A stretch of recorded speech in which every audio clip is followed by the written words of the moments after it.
You're under arrest for the murder of William and Hilda Stone. Everything is going according to plan. These tests can't be right. Run them again. I can't be. Lori, I can't do this. I can't let you get hurt. Jacob, if you keep trying to get Nyla out, you might end up in there with her. The Stone Empire is crumbling. Your family got her into this, Jacob. Fix it. Jacob, what are we going to do? We're gonna fight like hell. Say Less I Love You, Season 4, Episode 6.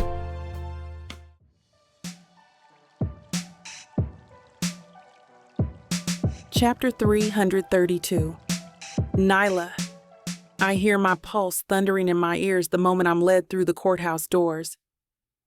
The fluorescent lights overhead feel cruelly bright, making every bruise on my arms, still tender from the, seem more visible. My ankles are shackled, and with each step, the metal cuffs clink, a grim reminder that my fate hinges on whatever happens in that courtroom today. My lungs tighten as I recall the swirl of disastrous news I gleaned last night. Trixa's orchard handoff apparently went horribly wrong per the info I got. Jacob might have been there.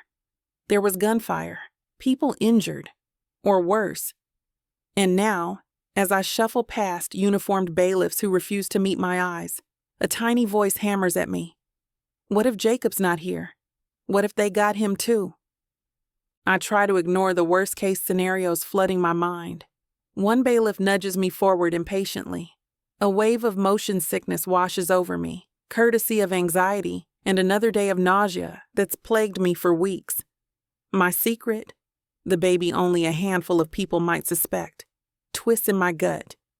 If I let that fear show, the guards might pounce. They're always scanning for weakness. The hallway leads to the double doors of the main courtroom. My lawyer, Margaret Ross, meets me there. The lines of exhaustion around her eyes are deeper than before, but she musters a small, bracing nod. "How are you holding up?" she whispers, guiding me aside for a brief moment of privacy. I swallow, my throat dry. I'm coping. That's a lie. I feel like my nerves are twisted wires about to snap. Do we have anything new from Trixa or Derek? Margaret's mouth flattens. No direct contact. Jacob's limping from some orchard fiasco, but he's here at least. I told him we'd try to call him up to reaffirm your innocence. The prosecution, let's just say they've come in looking smug. I sense a trick. My stomach flips. They always have a trick. My voice comes out shakier than I intend. Let's go. She tries to offer reassurance, something about, we'll do everything possible. But neither of us truly believes it. We enter the courtroom, the hush descending like a suffocating blanket. Rows of spectators, bored reporters, and a few curious onlookers fill the benches. My gaze instinctively darts to the front row. Marcus. He sits there in a sleek dark suit, posture too relaxed, as if this is entertainment. A chill crawls over my skin. Then I see Jacob. He's near Margaret's usual table, standing with the help of a cane. My heart practically stumbles in my chest. His face is drawn, eyes ringed with dark circles. A bandage peeks from beneath his pant leg. The orchard fiasco must have been worse than the rumors. But he's alive. Relief wars with fear. Our gazes lock, and for a beat, it's just him and me, sharing that fleeting hope we might still salvage the day. A bailiff barks. Defendant, approach. I tear my stare from Jacob. The bailiff points me to the seat at the defense table. My shackles clank, heavy around my ankles. Margaret sits beside me, spreading out her papers, whispering urgent instructions. All rise. The clerk's voice pierces the tension. The judge sweeps in, black robes swirling. Everyone scrambles upright, even me, though I fumble with the shackles and nearly trip. The gavel bangs, and we're commanded to sit. The day's hearing has begun. The prosecution stands, an impeccably dressed woman with sharp glasses. Her expression drips with self-assurance. Great. She begins by summarizing the prior day's points: alleged sabotage, suspicious finances, fake receipts. My chest tightens. None of this is new. I glance at Margaret, who's scrawling notes, but the prosecutor isn't done. Your Honor, she says, turning to the judge, we have come into possession of new information, particularly relevant to Ms. Thomas's motives. Her eyes flick my way, satisfied, like a predator about to pounce. We request the court's indulgence to introduce an additional witness. This pertains to the defendant's medical records. My heart stutters. Medical records? Margaret stiffens. She shoots me a quick, alarmed look. They can't possibly have discovered. The judge arches a brow. Very well, but keep it concise. We won't allow an endless parade of tangential points. Oh, it's quite concise, Your Honor, the prosecutor says, voice dripping with confidence. I call to the stand Officer Wynne from Stonebridge Correctional's infirmary detail. A uniformed officer steps forward, eyes darting nervously between me and the prosecutor. My pulse ticks louder. The moment the officer swears to tell the truth, the prosecutor leans in like a viper. Officer Wynne, you oversee part of the medical logs for Stonebridge's female inmates? He nods. Yes, ma'am. I handle escort and record confirmations. If a nurse records a prisoner's test results, I confirm the identity, sign off on the chart. His voice wavers. The prosecutor holds up a slim folder. Is this an authentic copy of Miss Nyla Thomas's recent medical test, specifically a pregnancy test administered last week after she complained of faintness? I freeze. This can't be happening. My cheeks burn, a cold sweat forming on the back of my neck. A wave of dizziness hits me. Margaret tries to stand, stammering something about objection, privacy. But the judge gestures for the prosecutor to continue. Officer Wynne shifts, swallowing hard. Yes, that appears to be the test results. Positive for pregnancy? We had to do an exam after an incident. She was under watch. A stunned hush chokes the courtroom. The onlookers rustle. My ears ring as I register the gasps from the gallery. Cameras click. The prosecutor's lips twitch in triumph. Jacob leaps halfway out of his seat, shock etched on his face. What? No, that's... He can't finish. The judge slams the gavel, calling for order. I want to vanish. My biggest secret, used like a dagger in front of the entire world. The blood drains from my face, and I grip the table so hard my knuckles ache. Margaret is flipping through her notes, stuttering protests about relevancy, but the prosecutor lifts her hand dismissively. Relevancy, Your Honor? It directly ties to motive. Ms. Thomas is pregnant with an heir to the Stone Empire. She had every reason to remove potential obstacles. A planned sabotage, ensuring her child inherits everything once Mr. Jacob Stone is, well, if he were out of the picture too, eventually. An outcry from the spectators. Someone yells, "Gold digger!"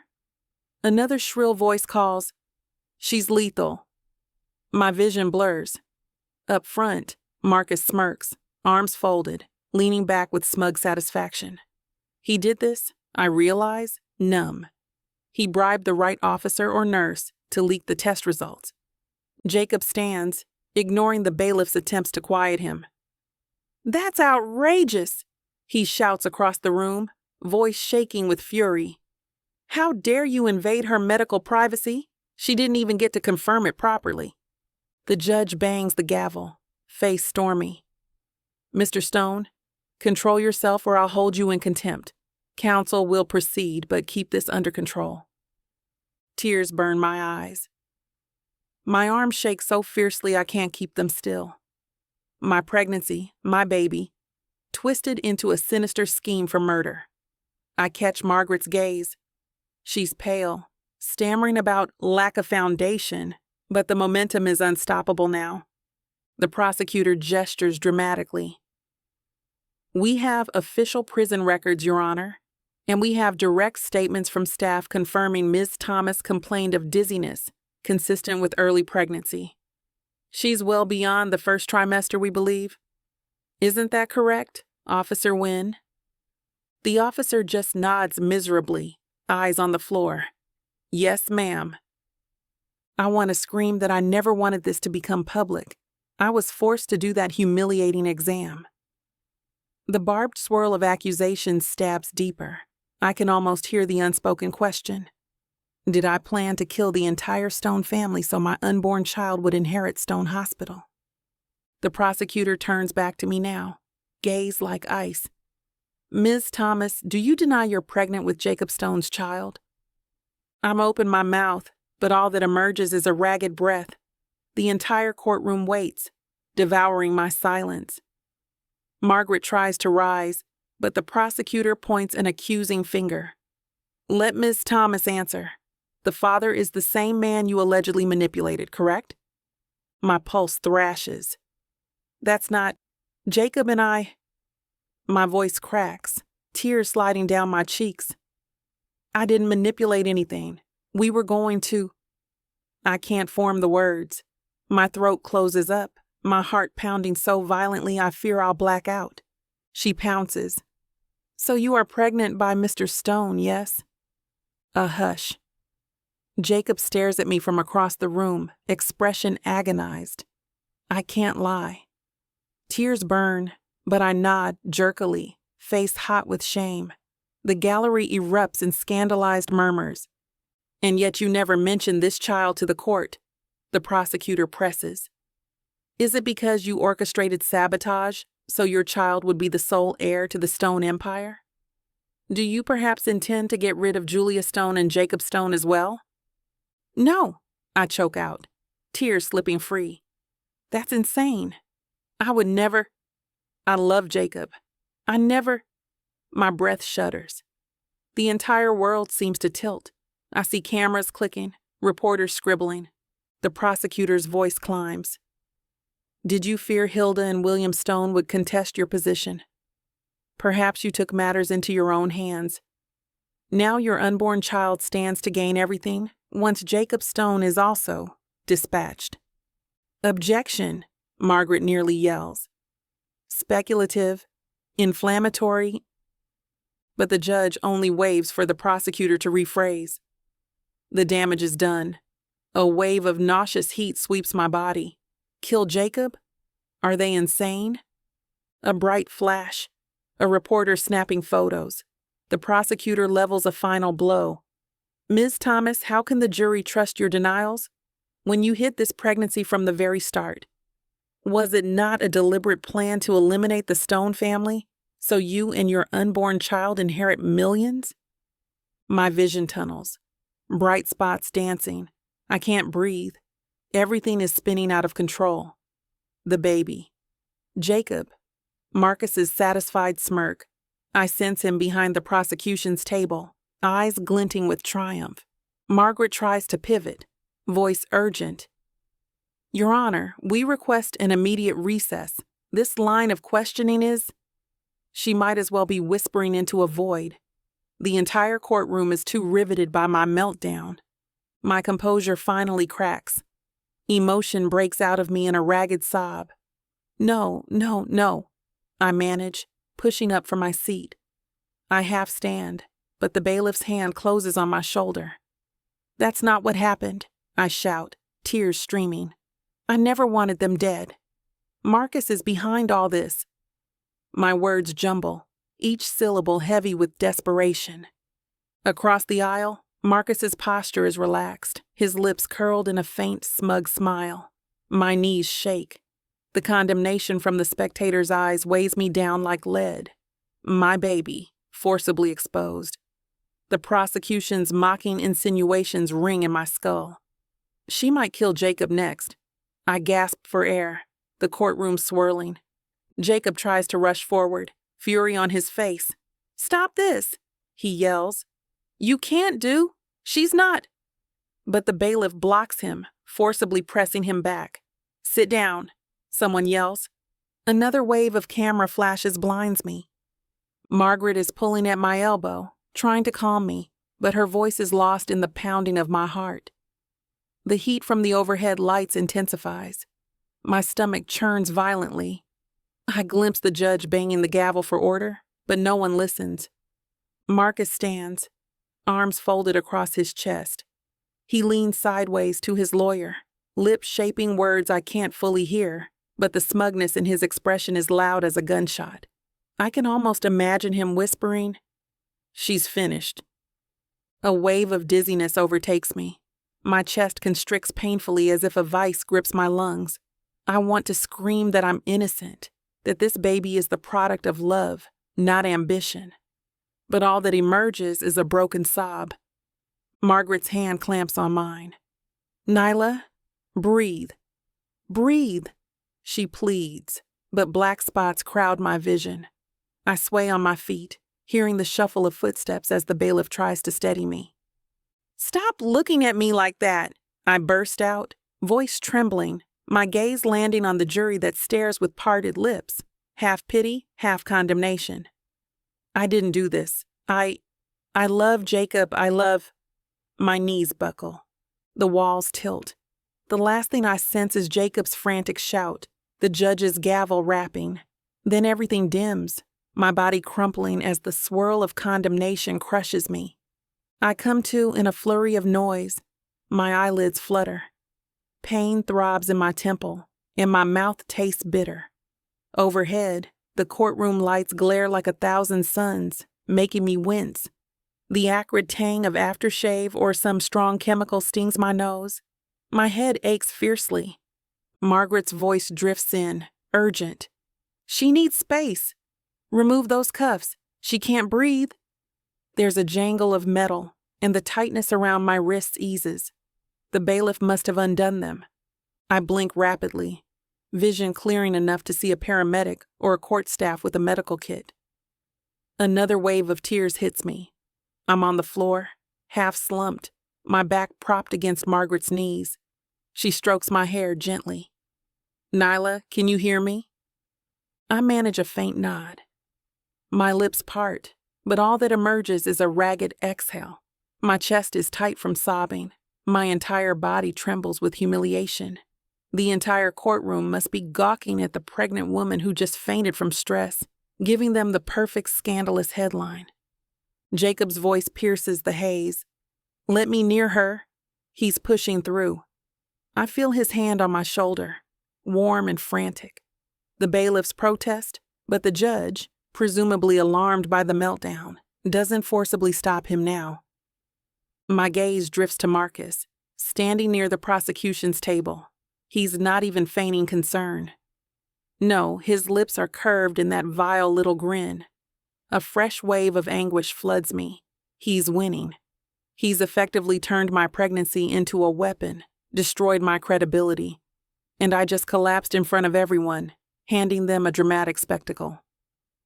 Margaret tries to shield me from the cameras, but I see their flashes popping overhead. The paramedic checks my pulse, shining a pen light in my eyes. "She's extremely stressed," he murmurs. "Might be dehydration, shock. We should get her to the infirmary or an ambulance." I open my mouth, forcing out a whisper. I'm fine," though my throat is raw from crying. My hands instinctively cradle my abdomen, protective. "Please, I'm okay." The paramedic frowns but doesn't argue. Jacob kneels, voice breaking. "Nyla, God, I'm so sorry. This is monstrous." His free hand brushes my damp cheek. I want to bury my face in his shoulder, but too many eyes watch us like vultures. A swirl of voices. The judge telling the press to step back. Bailiffs urging people to clear a path. I hear someone mention emergency recess, and the judge's gavel banging. The official words slip out of my hearing. My heart clenches at the knowledge this trial day might be paused, but the damage is done. My pregnancy is public knowledge, wielded like a sword against me. The paramedic helps me onto an improvised stretcher that was swiftly brought in, or maybe it's just a bench. My limbs feel uncooperative, all jelly-like. Cameras keep clicking, capturing every humiliating angle. I turn my face into Jacob's chest, tears burning my eyelids. He strokes my hair, anger radiating off him in waves. I glimpse Margaret speaking to the judge, voice tight with anger. Your Honor, we demand an immediate suppression of these medical details. This was an egregious breach. The judge listens, looking troubled. But who knows if it'll matter? The public's already seen the meltdown. The sensational rumor will never be fully silenced.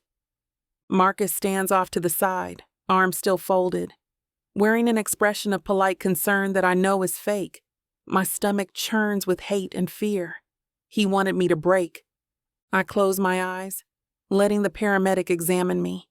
Each beep of the heart monitor or stethoscope is a reminder of the baby, forcibly dragged into the spotlight. The baby I tried so hard to protect. Jacob's voice trembles near my ear. I'll fight this, I swear. Don't worry about their vile accusations. Just hold on. His warmth is the only anchor I have.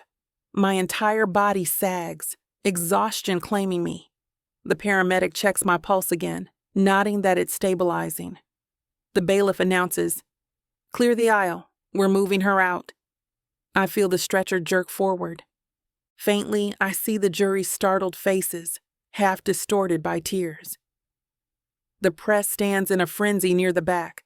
The prosecutor pockets the so-called medical records, her lips pressed thin in satisfaction. Marcus meets my eyes for one chilling second. He lifts a brow as if to say, "You lose." Then the paramedic wheels me away. My head lolls, and I catch sight of Margaret motioning for a nurse or a guard to follow. Jacob's trying to keep pace, but a bailiff half blocks him. "Sir, you can't." "Like hell I can't," he snaps. They vanish from my line of sight as I pass through the door, cameras flashing behind me. A cold numbness seeps through me. It's not even the humiliating reveal of my pregnancy that stings the worst. It's the knowledge that every hateful rumor, Jacob might be in danger from me, that the Stone Empire is threatened by my unborn child, just hammered nails into my coffin. The jury's horrified stares swirl in my memory. We're losing, I realize bleakly. Trixa's not here. Her evidence MIA, and the prosecution has turned my baby into the perfect motive for murder. I stifle a sob, darkness pressing at the edges of my vision again. I cling to a sliver of hope. If Trixa truly survived, there's still a chance. But time is running out faster than I can bear. The paramedic voices fade to static in my ears, the corridor lights overhead flickering. My eyelids droop with utter exhaustion. The last coherent thought that flits through my mind is a broken apology to my unborn child. "I'm so sorry I couldn't protect you from this monstrous spectacle." Then everything melts into a dull, throbbing haze. We pass into the corridor, uncertain whether or not we'll muster the strength to face the next round. But for now, all I can do is let them carry me away, faint and broken, while the entire world sees me as a cunning murderer who manipulated Jacob for his empire and might kill him next.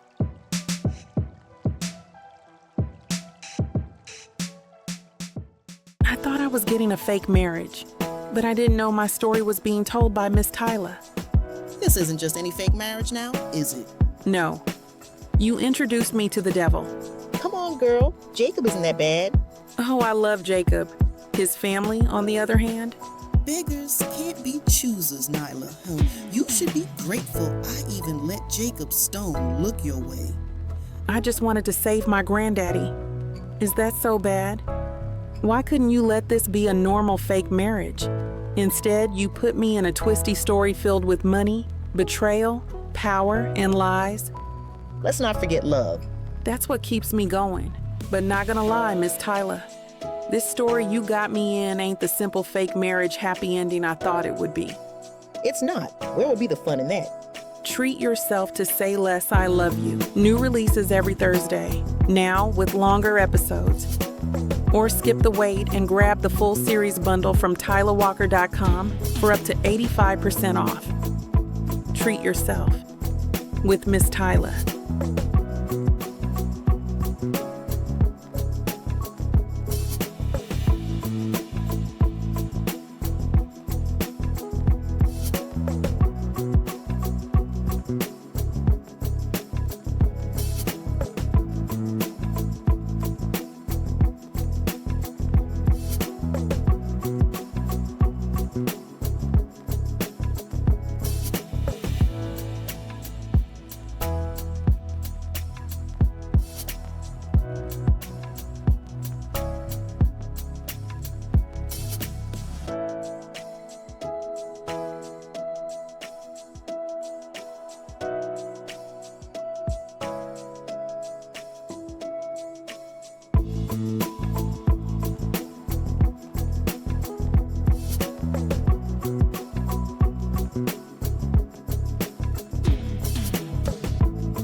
Chapter 3. 133. Jacob. I'm still reeling from the sight of Nyla collapsing on that courtroom floor. 1 minute, the prosecutor was railing against her, spouting claims that she'd kill anyone in the Stone family to secure a baby's inheritance. And the next, Nyla folded under the weight of it all, her eyes rolling back. She went down so fast, a hush fell over the entire courtroom. Then came the uproar, people rushing in, paramedics kneeling at her side, the judge slamming his gavel to restore order. But no measure of banging that gavel could calm the explosion of accusations, the camera shutters firing in staccato bursts, the bailiffs shouting to control the chaos. All I saw was Nyla, pale, drenched in tears, her body trembling. By the time they strapped her to a stretcher, tears blurred my vision so badly I could hardly see. I tried to reach her, but the bailiffs wouldn't let me close, not even a ride in the ambulance. The door slammed shut, swallowing her up behind flashing red lights. My heart pounded so hard I thought my ribs would crack. Then, as soon as I managed to escape the press of the courtroom, I found the real media gauntlet waiting outside. Reporters crammed in, shoving microphones at my face. "Jacob Stone, comment on Miss Thomas's pregnancy. Have you been hiding it all this time? Is it true she planned to murder your family so she and the baby inherit everything?" Every question twisted the knife deeper. I forced out a hoarse, "No comment," though what I really wanted was to shout that they had it all wrong. My thigh throbbed, an agonizing reminder of the orchard gunfight days ago. But the physical pain felt insignificant compared to the crushing fear for Nyla. A few more steps and the reporters cornered me again, lobbing more vicious queries about a so-called Stone baby. Rage boiled up, strangling my breath. "Leave me alone!" I barked, my voice almost unrecognizable. One startled paparazzo stumbled back. Maybe I shouldn't have been so harsh, but I'd reached the end of my rope.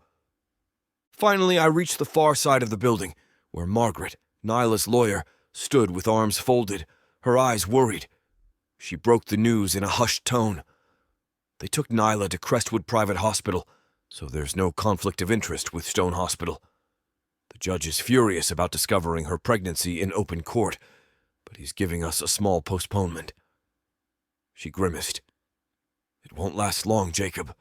If she can't prove she's medically unfit to stand trial, they'll continue without her." I raked a hand through my hair, fighting a shudder. Then she'd have no defense at all. Margaret nodded, shoulders rigid. "They'd twist that to confirm she's guilty, claim she's hiding from justice.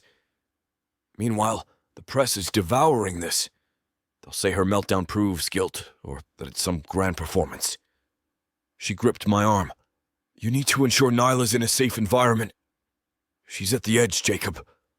She gave me a tight, fierce hug, then hurried back to the courtroom to manage the fallout. Alone in the alley, I pressed my head against the cold bricks, hearing distant sirens. Nyla was out there, strapped in an ambulance, battered by accusations. My driver pulled up and I climbed in wordlessly, the engine roar swallowing the dread in my mind. We arrived at Crestwood Private Hospital nearly an hour later. The journey felt like it took an entire day. My thoughts spun with half-formed plans. I kept imagining paramedics rolling Nyla through sterile corridors, hooking her up to IVs. She'd be terrified, alone. Did she even know if I was coming for her? Crestwood looked calm from the outside, a low, gray building ringed by flowering trees. The quiet was jarring after the courthouse bedlam. I scanned the lot for paparazzi. There were a few cars parked at strange angles, possibly suspicious, but no swarm of cameras. Maybe I'd beaten them here. Inside, the bright lobby unsettled me. A nurse behind the reception desk stiffened at the sight of me, glancing around nervously. "Mr. Stone? This is a private facility. The prison staff..." I shoved my phone into view, faking authority. "Dr. Leary's expecting me. This is urgent." She hesitated, biting her lip. "Sir, I'm not sure." My hand shook as I pulled out a folded check. "Please," I whispered, desperation cracking my voice. "I just want to see her. No cameras, no spectacle." The nurse's eyes darted around. She took the check with trembling fingers, tucking it under a folder. "Third floor. Ask for Janine," she said, voice barely above a whisper. "Thank you," I breathed, hurrying down the corridor. The pastel walls and antiseptic smell felt oddly innocent, belying the tension crackling under my skin. Around a corner, I spotted uniformed prison guards. My throat clenched. Were they going to block me again? A burly guard strode over, brow furrowed. "Mr. Stone, this is a restricted area. You have no clearance." I tugged out another envelope from my jacket, every bribe stinging my conscience. "Look, she's pregnant. She's traumatized. Let me see her for a while. I'll be discreet." He eyed the bulging envelope. Then, with a grim grunt, he snatched it. "Keep it short." Another guard outside Nyla's room simply nodded, letting me enter. My heart hammered as I read the placard on the door. Thomas. N. I pushed inside. The lights were dim, and IV beeped softly. And there she was, sitting upright, face white as a sheet, bruises on her arms. My breath caught. "Nyla, God, are you okay?" She looked up, relief washing over her features. "Jacob?" Her eyes welled with tears. "They wouldn't even let me see you. I was afraid you'd still be stuck at the courthouse, that the bailiffs wouldn't let you come." I crossed to her side, cupping her cheek. "I had to bribe half the building, but here I am," I admitted, my voice trembling with a mix of rage and tenderness. "Are you hurting anywhere? What did the doctors say?" She swallowed, voice shaky. "They say the baby's fine for now, but the stress could cause complications. My chest is so tight." A tear escaped. "They keep calling me a murderer. Now they've turned my pregnancy into a weapon, saying I'd kill you next." Anguish seared my gut. Marcus is fueling those lies. But we bought ourselves a little time. Margaret got the judge to postpone things for a few days. She exhaled heavily, eyes drifting to the IV line in her arm. "What if that's not enough? The rumor mill's unstoppable, and I can't face prison again right now." I squeezed her hand. "You won't go back to that cell if I have any say. I talked to Dr. Leary. He's letting you stay here for a short while, provided we keep it discreet. The warden might try to call you back if the paparazzi sniff this out, so we have to be cautious. But at least for now, you can rest." Her eyes fluttered shut, tears sliding down her cheeks. "Thank you," she whispered, her fingers trembling in mine. "I'm so tired." A gentle knock on the door startled us. A middle-aged man in a white coat stepped in, introducing himself as Dr. Leary. He skimmed through her chart, explained that her vitals were stable, but her stress levels dangerously high. "We're willing to accommodate a few days of medical care, Mr. Stone, but she must remain calm," he warned, glancing at both of us. "No media, minimal commotion, or we risk the administration pulling the plug on this arrangement." I nodded fervently. "Understood. I'll handle it." His gaze flicked to Nyla. "You can move around a bit. There's a small rooftop garden if you want fresh air, but always supervised by staff or guards. Absolute minimal stress." She nodded, voice quivering. "Thank you." Then he left, and a hush fell. Nyla turned to me, hope mingling with fear in her eyes. "A rooftop garden," he said. "Maybe we can go tonight?" My heart lurched at the vulnerability in her expression. "Yes," I promised, stroking her hair. "I'll set everything up. We'll have a quiet dinner, just us, away from everyone." For the next few hours, I raced around the hospital corridors, forging discreet alliances.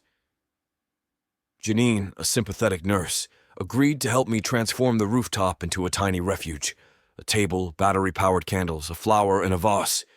She wanted a large donation, but I didn't hesitate. If it gave Nyla one peaceful evening, it was worth it. I found a guard lurking by a vending machine. He looked nervous when I approached. I handed him a stack of bills. We need 1 hour on the rooftop, I said, voice hushed. No reporters, no unexpected visitors. If someone arrives, text me and we'll leave. He shifted from foot to foot. We can't let you vanish if the warden calls, but I'll try to block any intruders. This is risky, Stone. It's more than worth it, I shot back, thinking of Nyla's ashen face. Late in the day, I returned to Nyla's room. She dozed fitfully. I scrolled through messages from Margaret. Media is hysterical about the Stone baby. Another text read. Marcus gave an exclusive comment calling Nyla's meltdown a guilty act. My fury rose anew. Let him talk. As long as Nyla stayed out of the tabloids' reach, she could mend. Eventually, the nurses politely ushered me out, reminding me she needed rest. I paced the hall, heart pounding each time a door opened, afraid it might be a policeman or a reporter. The hush felt suffocating. Night fell. The corridor lights dimmed, staff changed shifts. I stood outside Nyla's room, a paper bag of food in my hand, a thermos of mild vegetable soup, some bread, and fresh fruit. A guard approached with a frown. You have 1 hour. We see any suspicious press, we shut it down. I nodded, quiet determination fueling my every step. Inside, Nyla was already out of bed, wearing a soft cardigan over her hospital gown. She gave me a shaky smile. You came, she whispered. Always, I replied, crossing to help her. We moved into the corridor. The nurse unhooked her from the main IV drip, hooking up a small portable line if needed. Another guard scanned me suspiciously, but a wad of bills sealed his silence. My heart hammered as we slipped into a back stairwell, Nyla leaning on me for balance. Step by careful step, we ascended. She said nothing, but her grip on my arm spoke volumes. Exhaustion, longing, maybe even a faint spark of excitement for something normal. At the top, a heavy metal door opened onto the hospital roof, potted plants in neat rows, a couple benches, a low wall around the edges, and overhead the vast night sky. Dim bulbs glowed, revealing a small folding table with 2 chairs, battery candles flickering around them, and a single rose in a narrow vase. It was humble, but in the gloom, magical. Nyla inhaled sharply. Jacob. She raised a trembling hand to her mouth. You did all this? I set the paper bag on the table and slid an arm around her waist. Couldn't manage a 5-star dinner, but hopefully it's better than bland hospital crackers. My voice wobbled, heart swelling at her tearful expression. She let out a soft laugh, tears shining. It's perfect. Her eyes glistened, emotion choking her voice. Carefully, I guided her to one of the folding chairs, dropping to one knee. Let me help you sit. She sank down, biting her lip, tears slipping down her cheeks. I brushed them away gently, then pulled a second seat close. From the bag, I pulled out the thermos. I poured warm soup into a small cup, handing it to her. It's vegetable broth. Bland, but safe for the baby. I hope. She accepted it, bringing the cup to her lips. A soft moan of relief escaped as she tasted the soup. Oh, this is so much better than the hospital swill, she joked, voice trembling with gratitude. I exhaled, the tension in my chest easing just a little. For once, we weren't entangled in barbed accusations or reporters' camera lenses. We were just Nyla and Jacob, grabbing a fleeting moment of peace. The wind ruffled her hair and the flickering candles made her eyes gleam. For a while, we ate quietly. Sips of soup, nibbles of bread, murmuring about inconsequential things like how the hospital smelled or how the night sky lacked stars thanks to the city lights. But even that mundane talk felt precious, a reminder of everything normal couples enjoy that we've been denied for weeks. She rested her spoon, gazing across the rooftop. I was so scared, she confessed. When I fainted, all I could hear was that prosecutor shouting, I'd kill you for the baby's inheritance. I thought maybe you'd believe them, or that the judge would strip me of any chance to prove my innocence. My chest tightened. Nyla, never. They can say what they like, but I know you. My hand slid across the table, linking our fingers. "You're not some cold-blooded killer. You're the kindest person I've known." Her tears brimmed again. "Marcus has twisted everything. He's unstoppable. He's out there giving statements to the press, telling them my meltdown was an act." I clenched my jaw.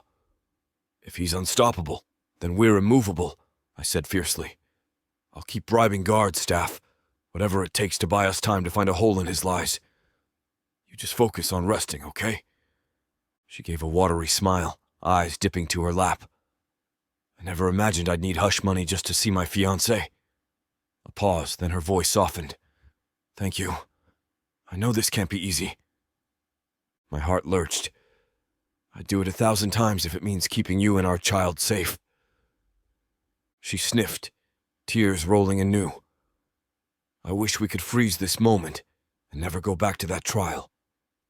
After we finished the simple meal, I set the thermos aside and flicked on a small speaker hidden near the candle arrangement. Gentle piano notes wafted into the night air. She glanced up, a question in her eyes. I stood, offering my hand. "Dance with me," I murmured. She blinked, then let out a ragged breath. "Right here? Among the potted plants and contraband candles?" "Exactly here." I flashed a small, tremulous smile. "No paparazzi, no judge, no orchard gunshots, just us." Slowly she rose to her feet, leaning into me. My arm slid around her waist, her hand gripping my shoulder for balance. We began a soft sway, the hush of the hospital rooftop enveloping us. Each step was careful, mindful of her weariness, but that only made the closeness more profound. Her breath hitched as she buried her face against my chest. "They said in court that I'd kill you next," she whispered shakily. "I was so ashamed, so terrified you might—" I cradled her closer, feeling the delicate curve of her belly pressed to me.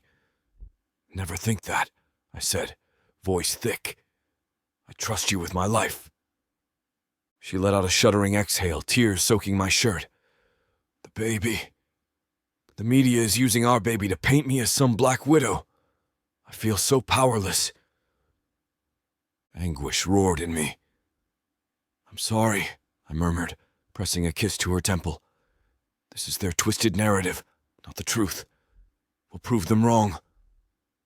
Her lips trembled. "What if they convict me? What kind of mother can I be from a prison cell?" My throat constricted. "That won't happen."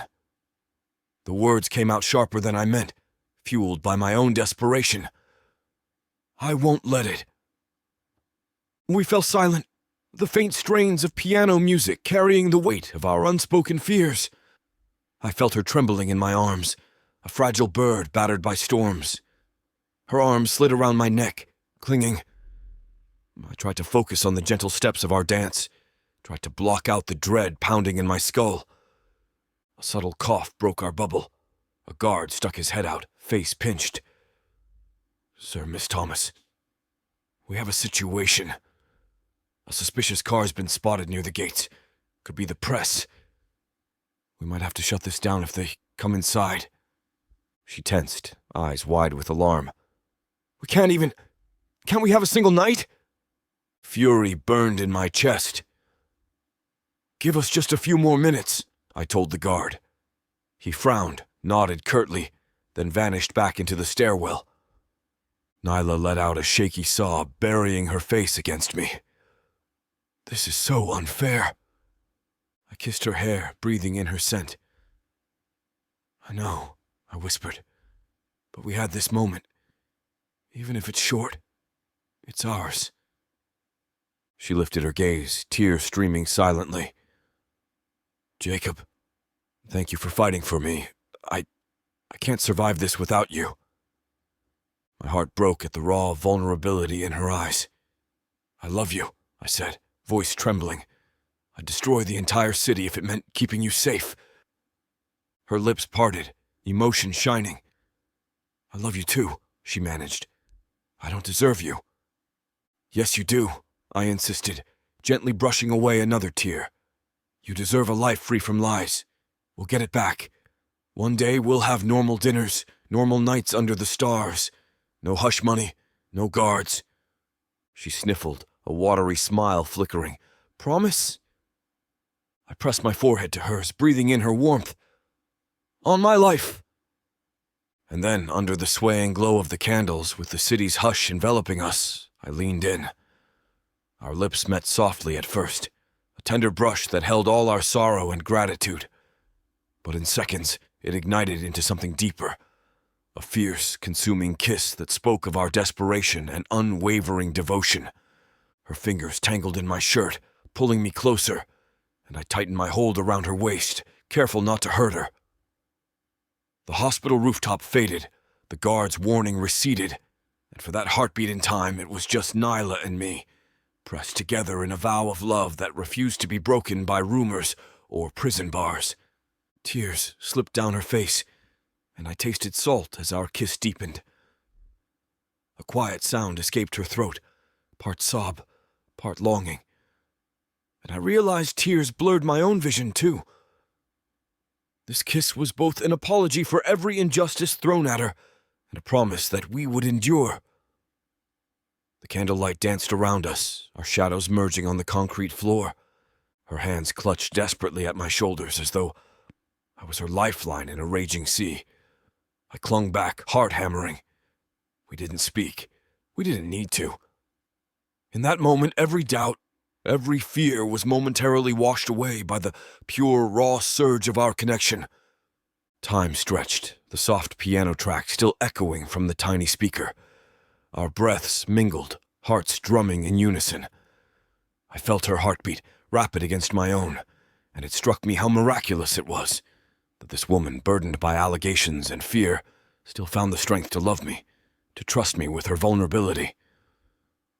When we finally broke for air, our faces remained inches apart, foreheads touching. Her breath was ragged, tears streaking her cheeks. My own eyes burned with unshed tears. We let the hush speak for us, pulses still racing from that all-consuming kiss. The guard's footsteps sounded again, but softer this time, as though even he hesitated to intrude. The night air felt charged with possibility, overshadowing the panic that had consumed us moments before. In our shared gaze, I saw the flicker of hope. That was... she managed, voice trembling. I brushed my thumb over her damp cheek. Everything, I whispered. We'll stay right here for as long as we can. She nodded, swallowing. Yes, let's just stay a little longer. We turned our backs on the stairwell door, leaning against each other under the quiet glow of the battery candles. The city lights sparkled beyond the rail, different to our drama. But in that tiny pocket of rooftop space, we created a sanctuary, one forged from love, defiance, and a hunger to hold on to each other no matter who tried to tear us apart. Our hands intertwined, and I felt her gentle squeeze. I answered by tilting her chin, pressing my lips to hers once more, a slow, lingering kiss that tasted of tears and unyielding devotion. The hospital roof, the night sky, the city traffic below, none of it existed. In that perfect hush, we sealed our promise, united for as long as fate allowed us to remain, hearts bound together against the storm waiting beyond the door.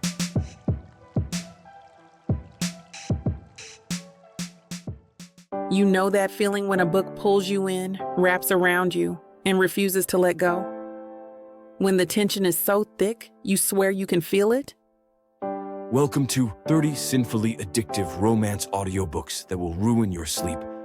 Wow, I wasn't ready for this. One chapter in, and I'm already hooked. Oh, you thought this was just another audiobook collection. No, sweetheart. This is the Dirty 30. Forbidden love, dangerous desires, billionaires with secrets, bad boys who bite back, and every last word is dripped in temptation. I thought I could just listen to one chapter before bed. Now it's 2 a.m. and I need answers. Need. So what are you waiting for? Click the link. Start listening. Let the Dirty 30 ruin you in the best way possible. escape your life with Miss Tyla.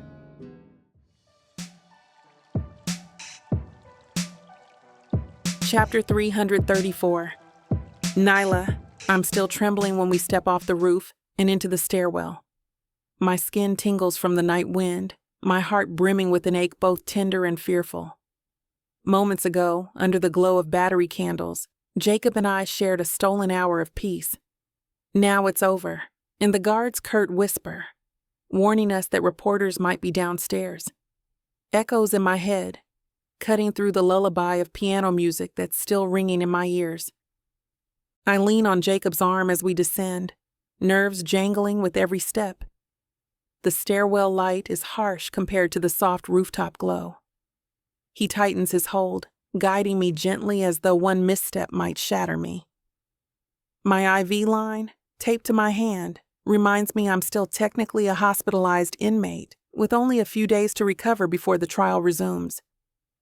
That thought makes my stomach twist. A second guard meets us at the third-floor landing. "Need to hurry," he mutters, glancing over his shoulder. There's talk some press folks are in the lobby, asking questions. My pulse jumps. Even up here, we're not safe. Jacob shoots me an apologetic look, then digs into his jacket pocket. I see him pass the guard another fold of bills. It's become our twisted routine. Hush money for 5 extra minutes. Hush money for a moment of normalcy. The guilt hits me again, but so does gratitude for Jacob's determination. If not for him, I'd be locked away in the prison infirmary, the entire city branding me a murderer. We slip into the corridor, stepping around a laundry cart that squeaks by. My room is at the end, next to a supply closet and a smaller nurse station. The fluorescent lights above buzz faintly. A pang stabs my chest when I recall what awaits us. A bed with scratchy sheets, a guard stationed outside. There's no real privacy. Still, it's better than that prison cell. When we reach my door, Jacob hesitates, glancing left and right. The corridor is empty except for a balding guard near the elevator. I can almost read Jacob's thoughts. What if I leave her alone and something goes wrong? My heart clenches. I don't want him to go either. He clenches his jaw, then knocks lightly and opens the door. Inside, the overhead light is dimmed to a warm glow. A single hospital bed, a small table, a stiff vinyl chair, and the IV stand, the barest accommodations. Yet it feels like a sanctuary compared to the chaos we left behind in the courthouse. Jacob glances at me, lips parted as if about to speak, but then a figure appears from behind us. A hospital administrator or director, judging by his neat tie and harried expression. He nods at Jacob, then at me, clearing his throat. "Mr. Stone, I've just, spoken with Dr. Leary.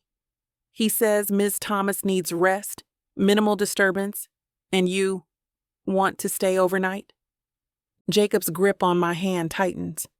"Yes," he says quietly, as if he's steeling himself for a fight. "Nyla can't be alone. The warden insists on a guard, but we need time together. Private time.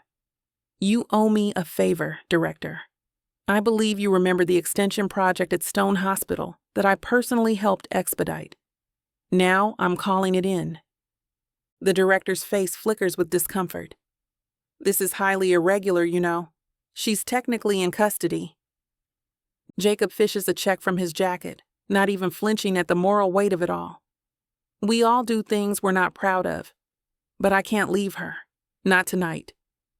His voice almost breaks, and my chest goes tight at the raw emotion. I glance at the director, his gaze shifting to me, perhaps pity in his eyes. He releases a slow breath, then nods once. "All right. One night, under supervision, but the staff and guards will look the other way. I'll make sure no one bothers you unless medically necessary. But if the warden calls an unscheduled check," Jacob's face darkens. "I'll handle it." "Very well," the director says, voice subdued. "I'll inform the guard at the desk." With that, he briskly departs, footsteps fading down the hallway. Silence fills the room. My heart is thudding, half in relief, half in disbelief that this is our reality. Hush money, favors called in, all for one night of companionship. I sag against the bed, hands still clasped in Jacob's. He looks at me, eyes gleaming with determined affection. "I'm sorry," he murmurs. "Every minute I'm throwing money at someone, I feel sick. But I can't let you face this alone. Not after everything that happened today." Tears sting my eyes again. Guilt, relief, gratitude, all swirl in my chest. "I want you here," I confess. "I don't want to wake up alone tomorrow, waiting for the next avalanche of accusations." He presses his forehead against mine, breath warm on my skin. "Then I'm staying." We settle into a fragile sort of intimacy after the door closes. The guard outside remains a silent sentinel, presumably ignoring any sounds from within. The overhead light hums, the hospital's forced heat leaving the air a little stale. But Jacob helps me onto the bed, fussing over the pillows so I'm half sitting, half reclined. His thigh, still recovering from a bullet graze, throbs if he stands too long, so he pulls the vinyl chair closer and sinks into it. His eyes never leave me. I shift uncomfortably, the tape on my IV tugging at my skin. The day's events weigh on my shoulders. Collapsing in court, the baby's existence broadcast to the world, being labeled a black widow. My head spins. Jacob sets a gentle hand on my calf above the thin hospital blanket. "Do you need painkillers? Water?" I manage a faint smile. "Water would be nice." He pours me a cup from the plastic pitcher on the bedside table, guiding it to my lips. I take a careful sip, mind drifting to how bizarrely normal this feels. Like a married couple, one feeding the other. Yet overshadowing it is the knowledge that I'm effectively a prisoner, and we have only a few short days before the trial resumes. "Thank you," I murmur. "You're spoiling me." He exhales, leaning forward. "I wish this were real spoiling," he says, voice laced with regret. "A comfortable home, no threat of anything. Instead, I'm bribing staff just so I can give you water." My throat constricts. "We do what we must," I say, covering his hand with mine. "Don't blame yourself." A hush settles, the quiet beep of the monitor near the bed filling the silence. I can see the stress etched in Jacob's features. He tries to hide it, maybe for my sake, but I notice the line between his brows, the tension in his jaw. Part of me wants to lighten the mood, but the day has crushed every casual conversation topic under its cruel weight. Eventually, he scoots the chair closer, and I tilt my head to rest on his chest. Our legs bump. He carefully lifts my IV tube aside so it doesn't tangle. The closeness is sweet, heartbreakingly so. I can't recall the last time we had anything resembling normal couple time, not since the fiasco with the Stone estate, the sabotage claims, the orchard shootout. Everything's been crisis after crisis. Yet here, in this stolen night, I feel an ember of comfort. For a few minutes, I almost believe we're back in that phase where we were simply two people in love, not a nurse labeled murderess and her fiancé fighting off public scorn. Jacob shifts when I nestle closer, his hand trailing down to grip my hip through the scratchy hospital blanket. The fourth line tugs at my wrist as I lift myself to straddle him. His scent, sweat, crisp bergamot from his stupidly expensive cologne, and something metallic like his father's old office, floods my senses. The vinyl chair creaks under our weight. I need more. My thighs clamp around him, hunger a live wire under my skin. His eyes dip to where I grind against the hard line in his slacks, pupils blown wide. He scowls, that careful mask of control fracturing. Nyla, the IV. It takes one tug to rip the tape free. The needle hangs loose in my hand, a scarlet bead welling. What's another charge? Contempt of court? Misuse of medical equipment? His laugh is a low rumble as I drag his zipper down, his desire springing hot against my palm. Goddamn reckless little. I cut him off with my mouth, tasting coffee and frustration. His hands fist in the back of my gown, yanking it up as I sink onto him, inch by merciless inch. A strangled moan leaks from his throat. I hate to put a stop to a good time, but it looks like we've hit this platform's limit for spiciness. This platform's got some rules we have to play by if we want to keep giving you these stories for free. And trust me, this scene isn't something you want to miss. While we can't get into all the details here, you can still dive into the full, uncut version at TylaWalker.com. Miss Tyla has an entire collection of unabridged audiobooks and ebooks waiting for you. And the best part? You can treat yourself with 40% off when you use the code SAVE40. That's right. You'll save on any digital product, even bundles that are already discounted. Miss Tyla would never let anyone feel the kind of disappointment you must be feeling right now. So why wait? Treat yourself with Miss Tyla. Damn, I whisper, resting on him. I love you. He chuckles and cradles me close. I love you too. I doze off at some point. When I stir, the overhead light is dimmer, switched to the lowest setting. My vision bleary, I blink up at Jacob. He's still perched in that chair, one hand on my knee, phone in the other. A faint glow from the screen illuminates the worry lines on his face. He notices me shifting and sets the phone aside. Sorry, he whispers. Didn't mean to wake you. I rub my eyes. Time is it? Around midnight. He offers a small smile. You needed the rest. Let me help you adjust if you want to lie down fully. I nod, and he stands, wincing slightly at his thigh wound. He helps guide me to a more comfortable position, flattening the bed so I can lie on my side. My IV line tugs again, but I bear it. The moment he's sure I'm settled, he settles at the bed's edge, leaning against the guardrail. Jacob, I begin softly. There's no room for you to sleep here. The single bed can't really fit two, especially with my tubes and wires. You could at least get a cot from the staff lounge. He shakes his head, gaze resolute. I'm staying by your side. My throat tightens. It can't be comfortable. He gives a shrug. I'd rest worse if I left you alone. Then he squeezes my hand. Close your eyes. I'll be right here. So I do, drifting off again. And for the first time in ages, I sleep without jolting awake in terror every hour. His presence wards off the nightmares that used to loom. My last waking thought is that, for tonight, I'm safe. Morning brings a soft glow through the blinds, accompanied by the quiet beep of my monitor. I stir, disoriented. My back aches from the stiff mattress, and for a second, I expect to find myself alone.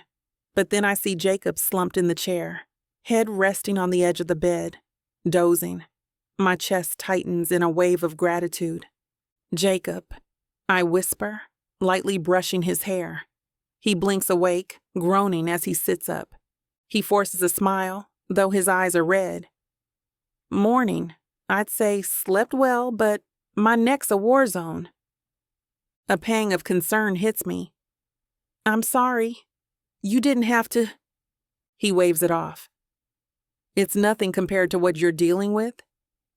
Then he rummages in a bag near his feet, pulling out a small container. I brought breakfast. Something more appetizing than hospital oatmeal. My stomach rumbles in response, reminding me I hardly ate the night before. Is that from a bakery? He shrugs sheepishly, opening the container to reveal simple pastries, fresh fruit slices, and a tiny jar of jam. I made a staffer pick these up at dawn. He grabs a plastic utensil. There's not a huge selection, but it's better than what the hospital tray might offer. Tears prick my eyes again. The small gestures feel immense. That he woke early and arranged real food in a cardboard box, that he's ignoring his own discomfort to feed me. When he scoots the chair closer and lifts a pastry to my lips, I can't help but laugh through the tears. Jacob, it's not exactly comfortable to be fed like a child, I protest, cheeks warming. He cracks a teasing grin. Humor me? I want to spoil you for a few minutes. Despite my embarrassment, I let him feed me a small bite. Flaky pastry melts on my tongue, sweet and buttery, infinitely better than the bland hospital fare. My heart twists with longing for a life where we can do this daily, with no bribed guards or slanderous headlines. The bite goes down with a wave of heartbreak, but I keep that hidden. For now, we pretend everything is normal. He alternates feeding me fruit slices, wiping stray crumbs from my lips. I catch him wincing once or twice, shifting in the chair, likely from the bullet graze, but he never complains. My chest aches with a complicated mix of love and guilt. I can't stand that he's in so much pain, physically and emotionally, all for me. As we finish, I notice the small TV mounted near the ceiling. Faint chatter drifts from it. Some morning news anchor's voice. Curiosity stirs. I reach for the remote. Should we see if they're... But I hesitate.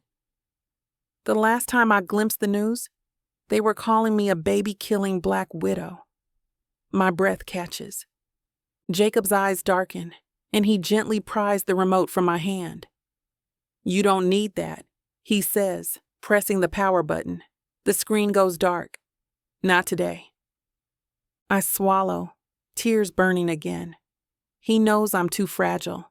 One sensational headline might break me. Thank you, I whisper, letting out a shaky sigh. He sets the remote aside. Margaret texted me earlier. The press is in a frenzy. They've labeled you all sorts of vile names. His jaw clenches, fury simmering. I won't let them torment you with that nonsense. Silence hangs between us. He rests a hand on my knee under the blanket, his warmth easing the tension. We have a little more time, he assures me. The judge gave us a few days, but Margaret says it's not indefinite. If they decide you're well enough or that we're stalling, they'll drag you back to court. My pulse flutters. Days. That's not long, I whisper. I still feel like the walls are closing in. He nods grimly. We'll use them wisely. And by use them wisely, I mean making sure you rest and trying to see if we can coax out any lead to disprove Marcus. Margaret is scouring old hospital records, searching for contradictions. I exhale, forcing a small nod. All right. A knock interrupts us. It's Doctor Leary again, stepping in with a file tucked under his arm. Morning, Ms. Thomas. I hope you're feeling rested. He casts an approving glance at Jacob. And you, Mr. Stone, still here, I see. Jacob offers a polite nod, not bothering to hide his protective stance. Any updates? The doctor flips open the file. We need to run a more thorough check on Ms. Thomas's pregnancy, he says, tone gentle. We did a quick evaluation last night, but considering the stress levels and her history, an ultrasound and blood work are in order. We want to ensure the baby's development is on track, especially at this stage. I shift nervously. What stage is that exactly? A flush creeps up my cheeks. Things have been so chaotic I've barely tracked my weeks properly. Dr. Leary gives me a sad smile. From the records and your approximate timeline, you're around 4 months along, approaching the 5th month. But we need to confirm. There's concern your belly growth might be smaller than typical for that range, possibly due to prolonged stress or inconsistent nutrition. The baby itself is a miracle survivor of all you've been through. My heart squeezes, a swirl of guilt and hope. Miracle, I echo softly, one hand drifting to my abdomen. I've let them call me a black widow, a killer, but there's a life inside me that's fought so hard. The thought almost sends me into tears again. Jacob's grip on my shoulder tightens. What do we do next? Dr. Leary's expression is kind. We'll take Ms. Thomas downstairs for an ultrasound and some labs. Check the baby's heartbeat, measurements, fluid levels. That'll help us gauge if additional care is needed. The emotional toll is significant. Your body might not be reacting well. His gaze flicks from me to Jacob. I advise continuing to minimize stress, Ms. Thomas. This trial, it's endangering both you and the child. I let out a shaky laugh. If only I could wave a wand and postpone the trial indefinitely. The doctor's lips press into a sympathetic line. If only. Then, stepping back, he checks his watch. Give us 20 minutes to prepare. A nurse will escort you. Mr. Stone, you can accompany her if the guards agree. Jacob exhales. I'll make sure they do. Within half an hour, I'm in a wheelchair, hospital policy, even though I can walk, to the ultrasound room. The corridors pass in a blur. I feel Jacob's presence behind me, an unwavering pillar of strength. A guard trails behind, occasionally scanning for reporters. This entire spectacle weighs on me. Everything hush-hush, bribed hush money, our stolen time. But I cling to Jacob's hand as we enter a small windowless exam room. The nurse helps me onto the examination table. Dr. Leary readies the ultrasound machine. My heart thrashes. Images of chaos swirling in my mind. Fainting in court, orchard gunfire, hateful rumors. Yet here, in this cramped medical space, we're about to witness something profoundly innocent. A child's heartbeat, forging on despite everything. Jacob stays by my side, gaze intent. I feel the cool gel on my lower abdomen. Dr. Leary maneuvers the ultrasound wand with deft skill, eyes narrowed at the monitor. I hold my breath, half expecting silence. But there's a faint rhythmic whoosh whoosh. My heart soars. The baby's heartbeat, steady despite all the turmoil. That's your little one, the doctor says softly, moving the wand again. A hazy shape flickers on the screen, a minute figure with a fluttering center. My vision blurs with tears. Jacob lets out a small quivering breath. See? Dr. Leary continues, tracing the silhouette with a digital pointer. The head, torso, limbs, measuring, let me see. Yes, about 4 months, perhaps edging into the 5th. Growth is a tad behind the average curve, likely from stress or insufficient nutrition. My throat closes, guilt burning. I tried to eat properly, I whisper, tears slipping down my cheeks. But in prison, the food is so bad, and the stress never stops. Jacob's jaw clenches. We'll fix that, he vows. We'll get her out. Dr. Leary steps back, wiping the wand. The baby's heartbeat is strong, which is a minor miracle, given your circumstances. But you need better care, Ms. Thomas. No more fainting spells. Things could become far more dangerous. I nod, blinking tears. I'll do whatever it takes. He draws some blood for labs, offering me a gentle pat on the shoulder. Try to relax, Ms. Thomas. If your body can recover a bit, your baby's chances improve. Then, glancing at Jacob, he lowers his voice. I can't keep her here indefinitely if the warden decides otherwise, but I'll do my best to advocate for her medical needs. Jacob inhales slowly. Thank you, doctor. A few minutes later, the nurse cleans the gel from my belly and helps me back into the wheelchair. My entire body trembles with the mix of relief. My baby is alive. And terror. That heartbeat I just heard could be lost if I break again, if they drag me into another humiliating hearing too soon. We roll back into the corridor, me in the chair, Jacob pushing me. My chest constricts with each squeak of the wheels. The guard follows at a distance. My face burns. I'm so tired of guards, of tests, of living on borrowed time. Jacob notices my tears beginning again. As soon as we're back in my hospital room, the nurse closes the door behind us. and I finally let myself crack. My shoulders shake, sobs racking me. It's a miracle the baby even survived, I hiccup. I'm not giving them a stable home. I can't eat well. I'm basically a prisoner. How can I be a decent mother? He kneels beside the wheelchair, arms circling me carefully. Hey, he murmurs, pulling me close. Stop blaming yourself. You're a victim of all these twisted games. This baby's stronger than any rumor or prison bar. I cling to him, tears pouring. I hate feeling so powerless, I choke out. This child deserves so much better, Jacob. I feel like I've failed already. He cups my face, wiping tears with his thumbs. You haven't failed, Nyla, he insists fiercely. The only reason you're stuck here is because Marcus manipulated everything. You've done nothing but fight. And I promise, I'll get you out. I'll tear down every lie if I have to. Emotion surges in me.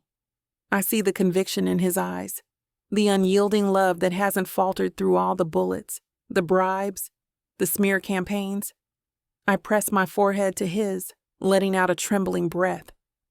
I believe you, I whisper, half to reassure him, half to reassure myself. His hand settles gently on my abdomen, a silent vow.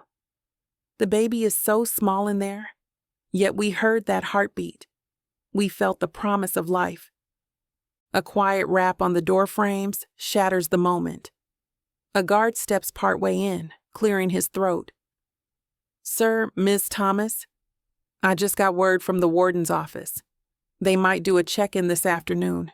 You can't be found here, Mr. Stone. Dread slams into me. I grip Jacob's sleeve. No, I beg, voice raw. Don't leave me alone. Not yet. He curses under his breath, glances at me with anguish. I'll come back, he says, voice thick. I promise. I just need to slip out now so they don't catch me here. Tears fill my eyes again. Jacob. He stands slowly, wincing from his thigh wound. I press a hand over my mouth, forcing back a sob. This is how every moment ends for us. Parted by necessity, threatened by watchful eyes. He brushes his lips against my temple in a kiss that thrums with regret and tenderness. I love you, he whispers. Rest. I'll be back tonight, or earlier if I can manage. My throat aches. I love you too, and thank you for everything. He glances once at the guard who's politely ignoring us, then bends to place a final lingering kiss on my lips. Warm, steady, full of promises we can't speak aloud. It stirs something deep inside me, hope, mingled with heartbreak. Then, with a last squeeze of my hand, Jacob slips out. The guard follows, letting the door click shut. The emptiness hits me instantly, tears welling up all over again. My body feels cold without his presence, my heart lurching under the weight of reality. I'm still a prisoner, pregnant, with the entire city calling me a black widow. But as I sink back into the hospital bed, the memory of that strong, steady heartbeat hums in my mind. The baby's alive. Jacob is out there, fighting for me. And no matter how many times we're forced apart, we'll cling to these stolen moments of closeness. Enough to keep my spirit from collapsing altogether. He's the mysterious man I had a fling with last night, and it turns out he's my dad's new boss. I was getting IVF, but the donor came in and wanted his stuff back. It was too late. Now we're stuck together and I'm having his baby. Ready to dive into a world where passion meets intrigue, where love knows no bounds. If I don't find a woman to marry in the next 24 hours, then my entire company is going to be taken from me. There's only one woman I can ask, but she hates me because I ruined her father.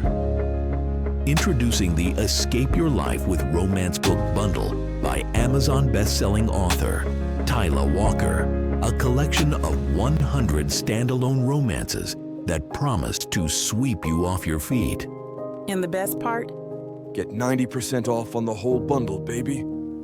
For $99.99, you'll get over 800 hours of pure romance with strong alpha males and sassy women who don't back down. They can pass all the tariffs they want, ladies. But you won't find this deal for 100 audiobooks for less than $1 each anywhere else. 90 cents per book for all the dirty fun I can handle? How could I say no to that? Visit TylaWalker.com to grab this bundle today. Get ready to escape your life with Miss Tyla.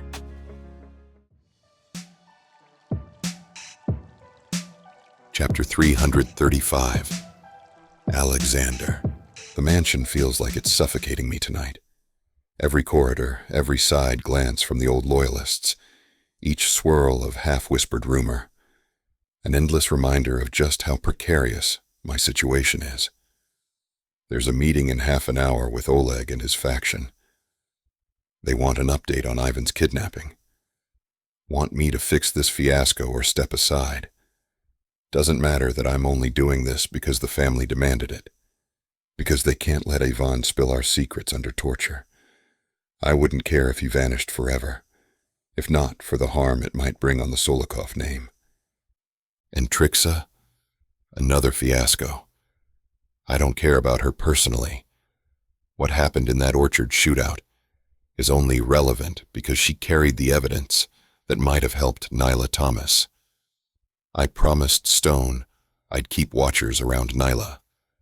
Not out of personal devotion, but because maintaining even a frayed tie to the Stone Hospital network benefits me, and I gave my word.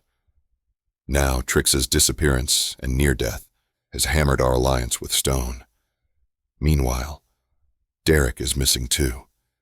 Everyone's missing. Everything's chaos. I stalk down the main hall, ignoring the hush that falls among a few younger men loitering by the windows. They step aside, eyes lowered. They can sense my temper. My phone vibrates in my pocket for the 10th time today. But I ignore it. Probably more texts from the old loyalists demanding an update, or from Oleg reminding me of our emergency meeting. Or, worse, from some unknown number belonging to the kidnappers, telling me Ivan is no longer alive. The pit in my gut tightens. I pass a tall mirror, catching a glimpse of myself.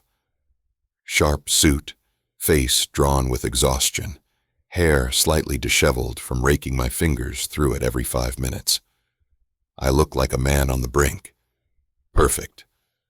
A fine leader for a family about to tear itself apart. Dmitri waits for me at the far end of the corridor, posture rigid against a marble pillar.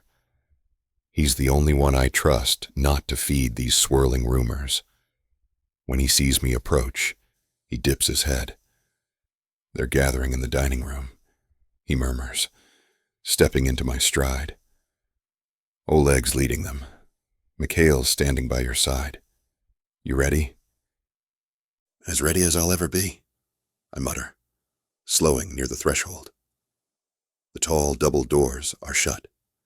Beyond them, voices rise and fall, laced with tension. Anything new from your watchers in Stonebridge Correctional about Nyla's situation? He shakes his head. Not much. They're still protecting her quietly, but there's a rumor she collapsed in court. Some meltdown tied to pregnancy revelations. She's in the hospital. We can't spare more men to help, though. Not with Ivan's fiasco. He watches my face carefully. She's safe enough, presumably. I give a terse nod. I promised Stone I'd keep watchers around Nyla for the Alliance's sake, and Lori. As for Trixa, irrelevant unless she still has that evidence that might help Nyla's trial. But from what I hear, Trixa is missing, shot, or off-grid, so that lead is a dead end. Understood, I say. Focus on Ivan's rescue. Stone can handle their own meltdown for now. Dmitri sighs. Yes, boss. He hesitates. Though if Trixa truly had ironclad evidence for Nyla, it'd help them disclaim everything Marcus is spinning. Might be in our interest if it quiets down the hospital fiasco, but Trixa's meltdown shot that plan. He shrugs. I'll keep an ear out, though I doubt she'll show up anytime soon. I grunt noncommittally. She's not our priority. Dmitri yields with a small nod and pushes the doors open. Inside, the dining room's wide table is half filled with stern-faced men. Oleg occupies the far end, arms crossed, deep lines etching his brow. Mikhail stands to one side, arms behind his back. A hush falls the moment I step in. I take my seat at the head of the table, sliding my gaze around the room. Mikhail positions himself behind me, Dmitri to my right. 10 men in total, each face a mask of caution or challenge. Oleg breaks the silence. Alexander, any word from the kidnappers since the fiasco at the harbor? The fiasco. My jaw clenches at the memory. Gunshots under flickering floodlights, the kidnappers vanishing into the container maze. They pinned the blame on me, suspecting a trap. No contact, I reply, voice crisp. They threatened to kill Ivan, but so far, they haven't proven it. We're still searching for them, or any sign of him. Leonid, a wiry man with a raspy voice, leans forward. Then how do we know he's not already dead? I keep my tone measured. We don't. But if they intended to simply kill him, they'd have done it by now. He might still be an asset for them to extort us with, or they're extracting secrets. We can't let him talk. A short man named Gregor speaks up. If they pry out our family secrets, we're compromised. Then what's left of your leadership, Alexander? You dethroned Ivan to steer us into legitimacy, but you can't even prevent him from being abducted or keep him from squealing all we built. I bristle. It's true enough. My hands are full.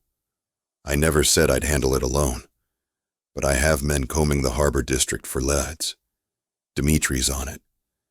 Meanwhile, any illusions that we revert to bloody free-for-all are misguided. Tearing up the city to find Ivan might trigger more chaos, more infiltration from outside groups. Yaroslav, an older loyalist, snorts. Chaos is better than letting him talk, or letting the kidnappers claim victory. He scowls. The men want action. Storm every warehouse, flush out whoever stands in our way. That's suicidal. Dmitri interjects. We'll lose half our men if we blindly rampage. We need a targeted approach. Oleg raises a hand, silencing the rising voices. We have 2 demands from the men. Find Ivan, or prove he's dead, so we can retaliate. If we do neither, they see no reason to follow you. He stares at me intently. You sure you want this seat?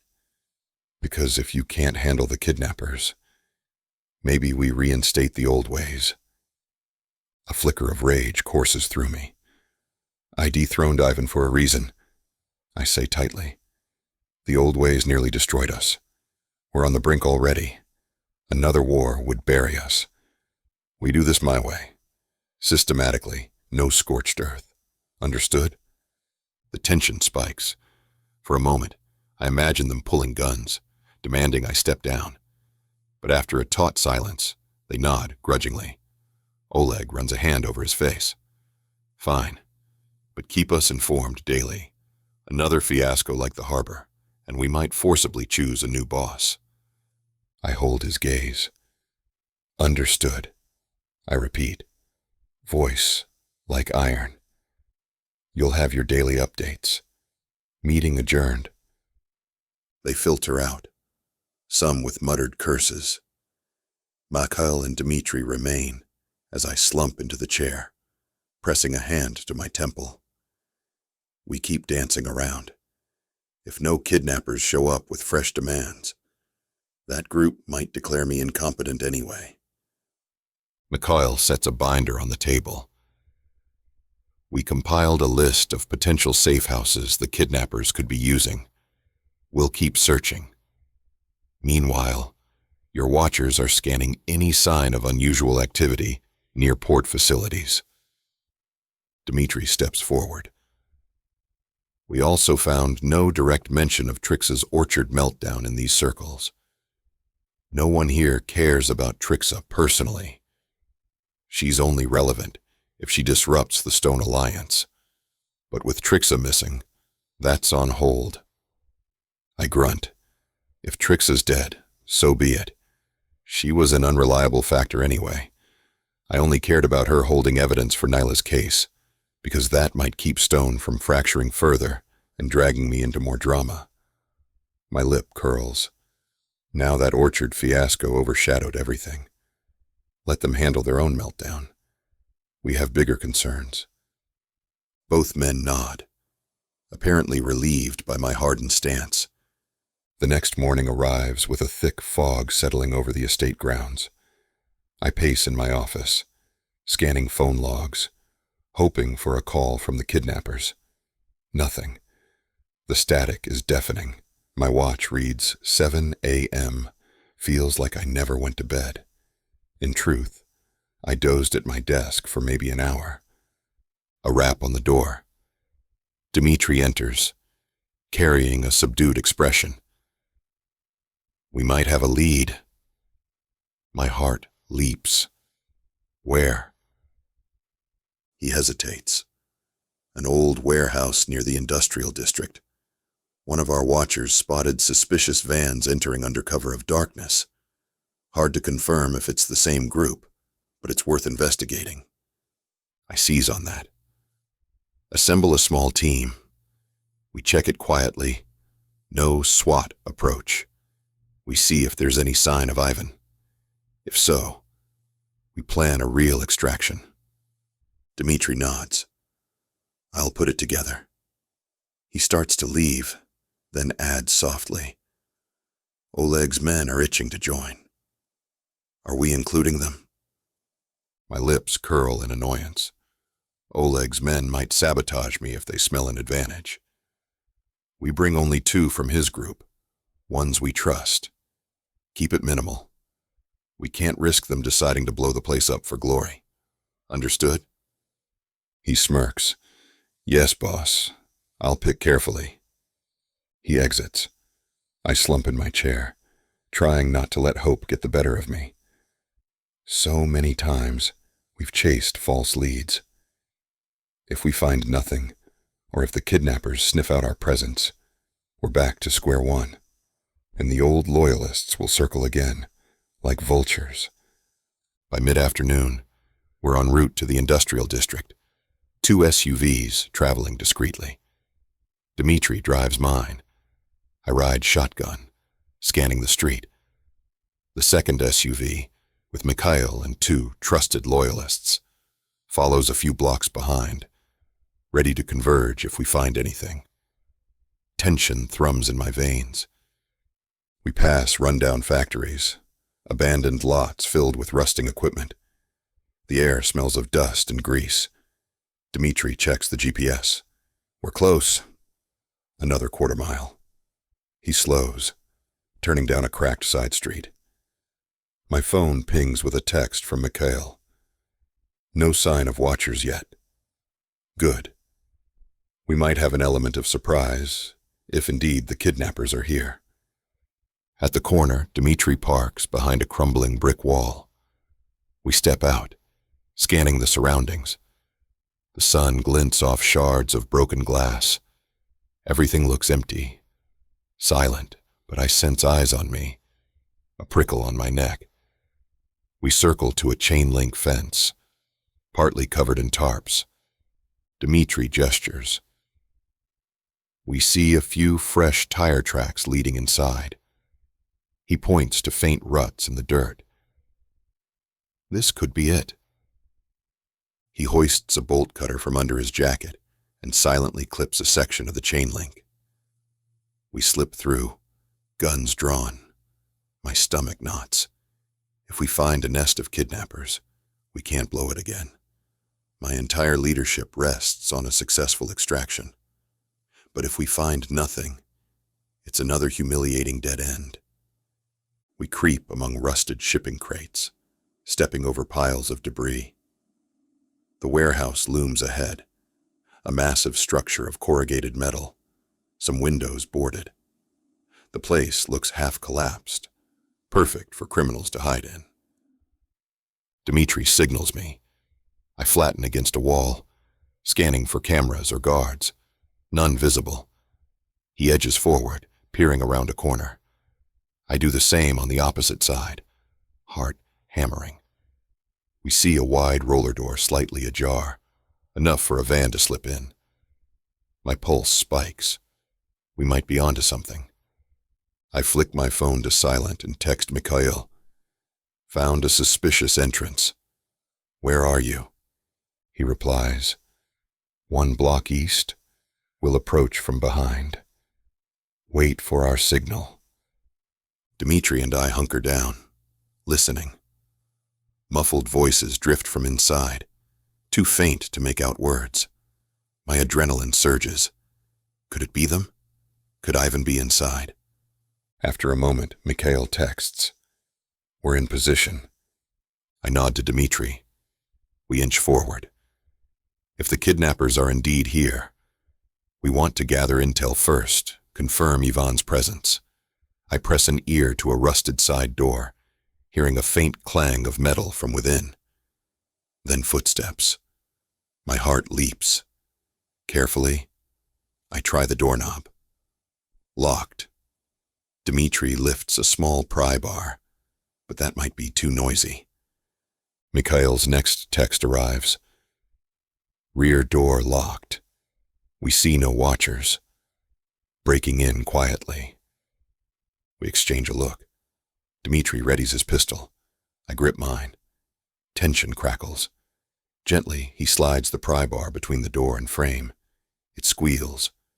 We freeze, but the noises inside continue.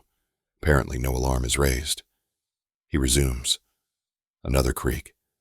Then the lock pops. We slip inside. The interior is dim, dusty beams of light, streaming through cracks in the ceiling.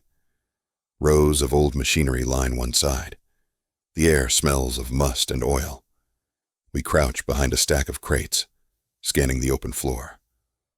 Sure enough, there's a black van parked near the center, and 3 men tinkering with something around a battered table. None wear masks, but their posture screams criminal. One sports a rifle slung across his back. Dmitri points to the far corner with his chin. Another door stands closed, possibly a side room. A faint flicker of light seeps from the cracks under it. My gut says, that's where they keep hostages. We see no sign of Mikhail yet, but presumably he's sneaking in from the back. I exhale carefully. My phone buzzes. I check. Mikhail's text says, found a side corridor. Possibly leads to a locked room. We'll open it. I nod to Dmitri, pointing at the door we suspect is the same. We stay low, waiting. Seconds stretch like hours. The men near the van grumble in subdued tones.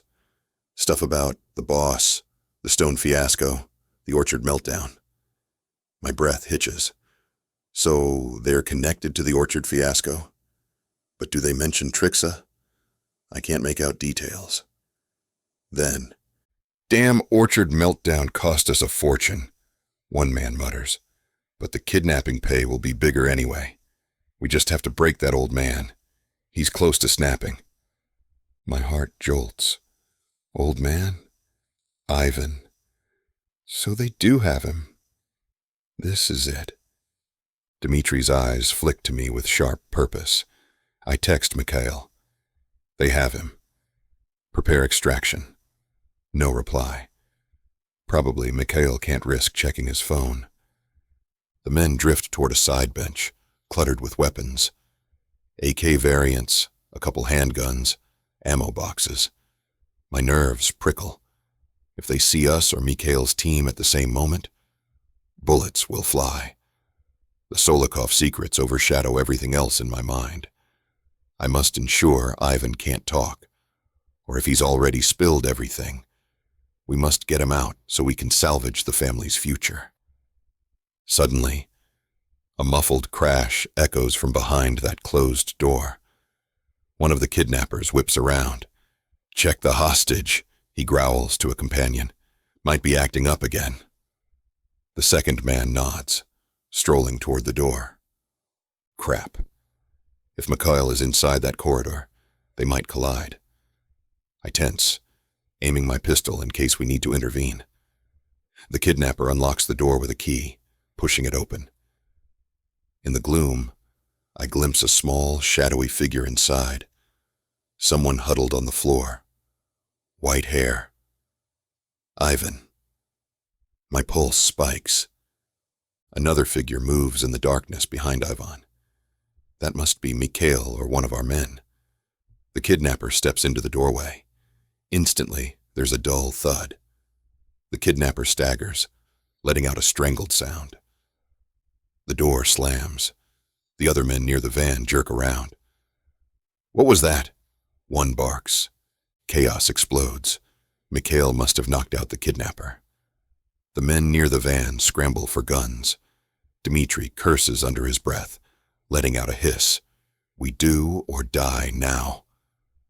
I don't hesitate. If we wait, they might kill Mikhail, or even kill Ivan in panic. I rise from behind the crates, pistol raised, focusing on the first enemy. My shot echoes, striking his shoulder. He yells, dropping his rifle. Dmitri fires at the second man, who dives behind the van. The third man, the one who'd been complaining about orchard meltdown, tries to sprint for cover, but Dmitri's bullet clips his leg. He collapses with a curse. Sparks fly as a stray bullet from the wounded man pings off metal, nearly grazing me. I flatten behind crates, adrenaline roaring in my veins. The second man recovers, rummaging for a sidearm. Dmitri leaps forward, tackling him. They hit the ground with a grunt. I shift aim, see an opening, fire once. The bullet lodges in the man's side. He goes limp, moaning. From the side door, a crash. Then it bursts open. Mikhail emerges, half dragging a battered figure behind him. It's Ivan, unconscious or barely conscious, wrists bound, face a swollen mess. My stomach turns at the sight. Bruises, crusted blood around his mouth. Mikhail spots me, face lit with triumph. "Got him," he calls. "He's alive."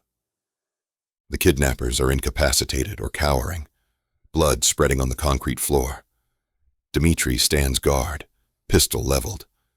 I hurry over to Mikhail, my gaze pinned on Ivan. He looks barely human, his hair matted with grime, but his chest rises and falls in shallow breaths.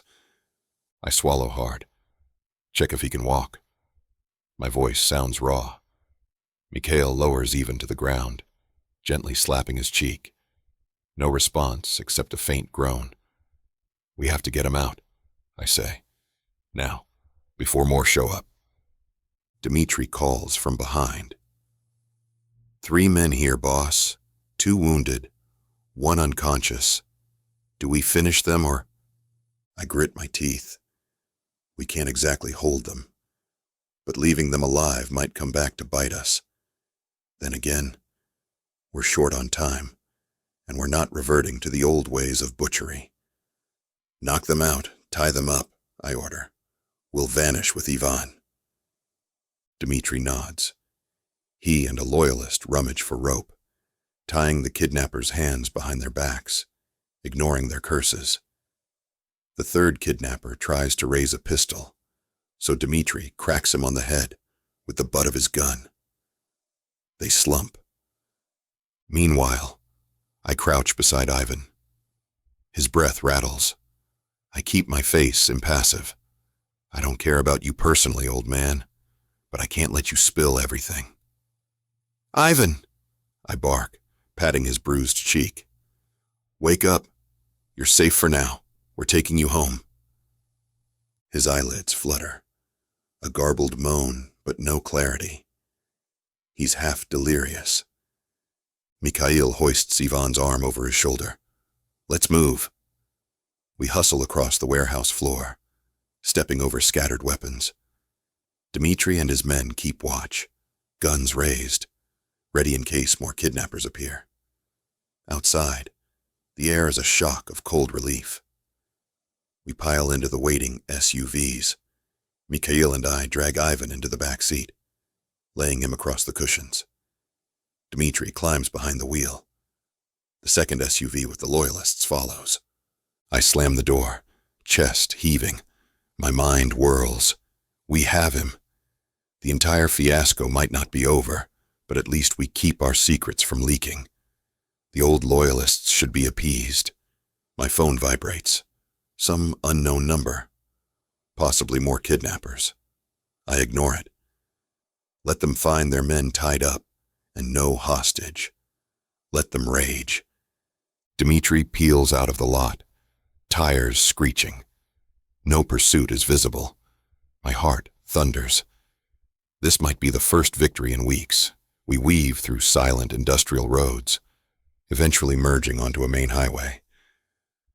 I twist in my seat to check Ivan's condition. Still unconscious. Bruised beyond recognition, but breathing steadily. Half an hour later, we roll up to the estate gates. Guards stiffen at the sight of our convoy, then open wide. Mikhail glances my way. He needs medical care, boss, a real doctor, or at least a medic from our ranks. I nod. We'll stash him in the old caretaker's suite near the back. Let the family's private medic see him. Keep it hush, so the old loyalists can't cause a scene. Because if word spreads that Ivan's back but half dead, it might trigger more power plays. The SUVs park by a side entrance. Oleg and half a dozen men rush out. They freeze upon seeing Ivan, battered and limp in Mikhail's arms. Gasps ripple. A swirl of exclamations, curses, relief. Oleg's face flickers with conflicting emotions. Anger at me, but also gratitude we rescued the old boss. Mikhail heads indoors with Ivan. The men follow, carrying him to a back suite. I remain by the SUV, chest tight with residual adrenaline. Dmitri steps to my side, eyes gleaming. We did it. I exhale. Barely. Another minute, and we'd have lost him to their camp or a bullet. Now we secure him, so the old loyalists don't orchestrate a coup. Because ironically, I don't personally care if he recovers, but I can't let them blame me if he dies. Dmitri nods. They wanted him alive for the family's sake. Now you delivered. That should quell talk of dethroning you. Within the hour, a hush envelops the caretaker's suite. Oleg and a handful of his closest men hover outside, while our private medic works on Ivan inside. I wait in the corridor with Dmitri, leaning against a wall. My phone vibrates constantly with messages from the men celebrating the rescue. Some praising me, some warily asking how we found him. But at least it's a respite from the kidnapping meltdown. Finally, the medic emerges, wiping sweat from his brow. He'll live, he pronounces. They beat him half to death, but no mortal wounds. Give him rest, intravenous fluids. He might have minor brain trauma, hard to say. I nod, face impassive. He can't talk for now, correct? He's delirious. The medic frowns.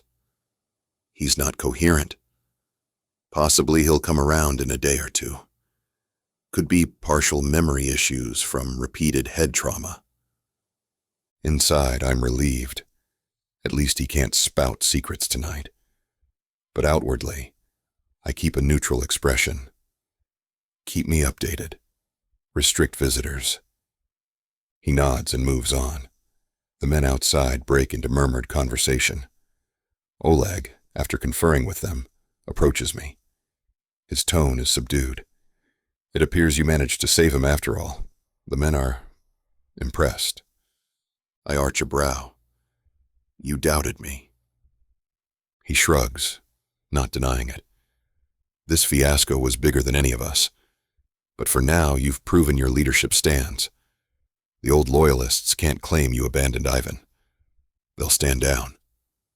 He meets my gaze.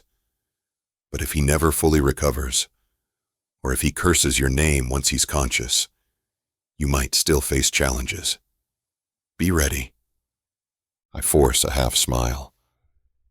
Always. Oleg steps away, presumably to spread the news that Ivan is back. The corridor empties. Dmitri stands at my shoulder, letting out a soft breath of relief. Guess that stabilizes your position, boss. I grunt. For now. We still have no idea who orchestrated the orchard fiasco with Trixa, or the final meltdown that triggered the orchard fiasco with Stone. We still have watchers on Nyla as we promised. But Trixa is missing. Derek is missing. And Stone is drowning in their own chaos. Meanwhile, I have a battered old boss in the caretaker suite. Dmitri rubs his neck. At least the kidnappers lost their leverage. If they call again demanding ransom, we can laugh in their face. I nod, mind already worrying about next steps. We can let the orchard fiasco fade from memory, not caring that Trixa might be dead. She was only relevant for Nyla's trial. Without her meltdown, maybe Stone will salvage themselves. And as for Ivan, once he wakes, if he tries to challenge me, I can handle it. The old guard sees me as a hero for retrieving him, ironically enough. They can't remove me so easily now. A sudden pang of weariness overtakes me. I need some rest, I murmur, glancing at the thick bandage on Dmitri's forearm, where he got grazed during the rescue. You too, apparently. He musters a faint smile. Yeah. Let's call it a night, boss. I retreat to my private rooms, a hush settling across the estate. Outside my window, the moon drifts behind ragged clouds. I pour a small measure of whiskey, swirling it in the glass. My phone sits on the bed, notifications blinking. Another text from a contact about the orchard fiasco, wanting to know if Trixa might reappear.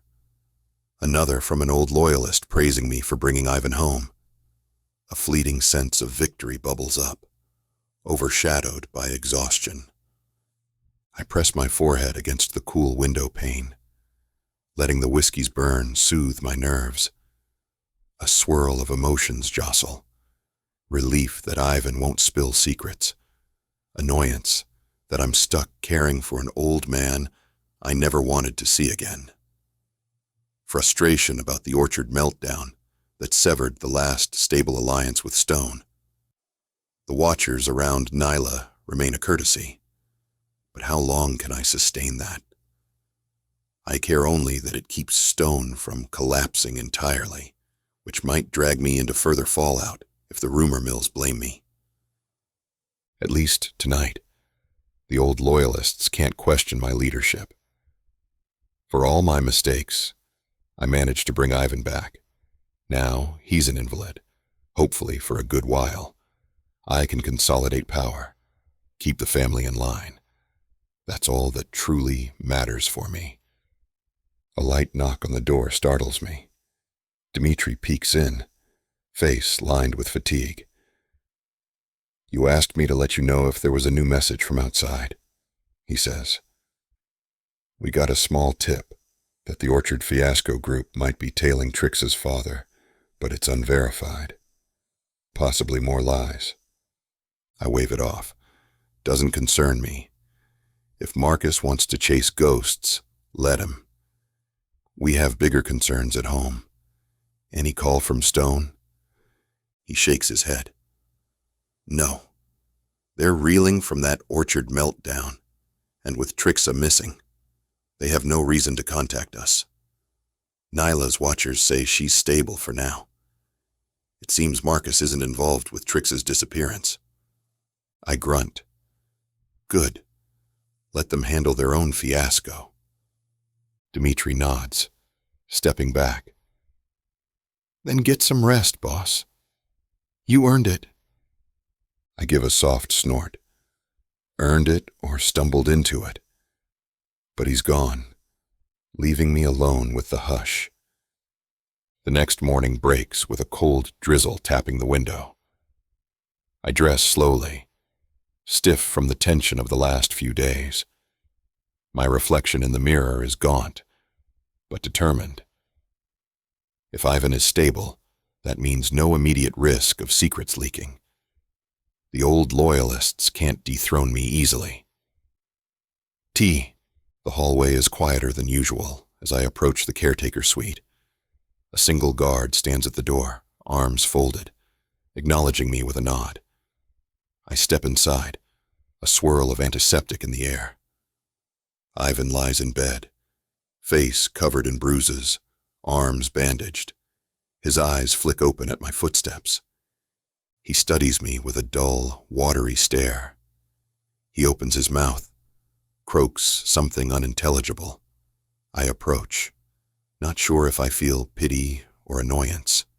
He's the man who once ran this empire, the man who caused half these old loyalists to revere him. And now, he's a battered ghost.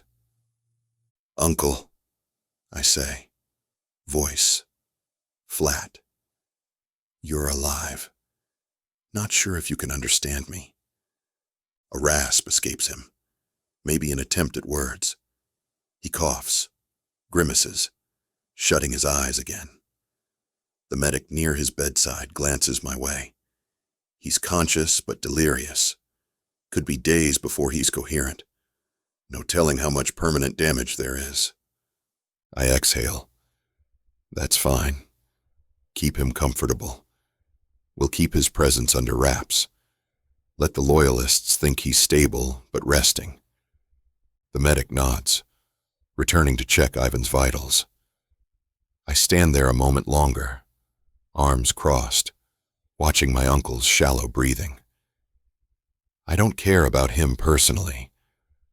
I only intervened so the family's secrets stay safe. But some part of me recognizes that had I not dethroned him, none of this might have happened. I brush away the thought. The old ways were unsustainable. They'd have destroyed us eventually. At least now, we can attempt some veneer of legitimacy, even if I have to keep watchers around certain individuals like Nyla for political advantage. Just after noon, I gather Dmitri, Mikhail, and Oleg in the main study. The men appear more relaxed than they've been in days. Word is spreading that we rescued Ivan. Some are hailing me as a cunning savior, though behind my back, they question how battered Ivan is. Still, it's enough to quell immediate rebellion. Oleg crosses his arms, face neutral.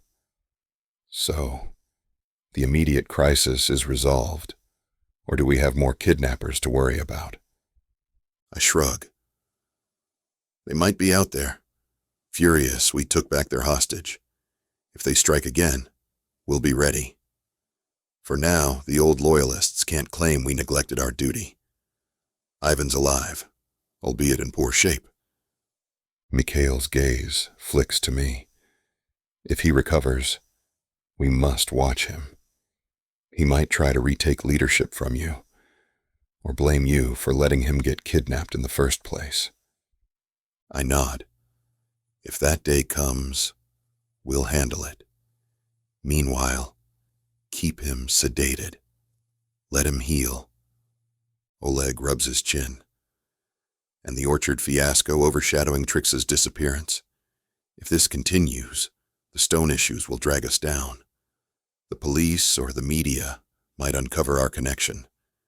Any effect on us now that we have Ivan back? I shake my head.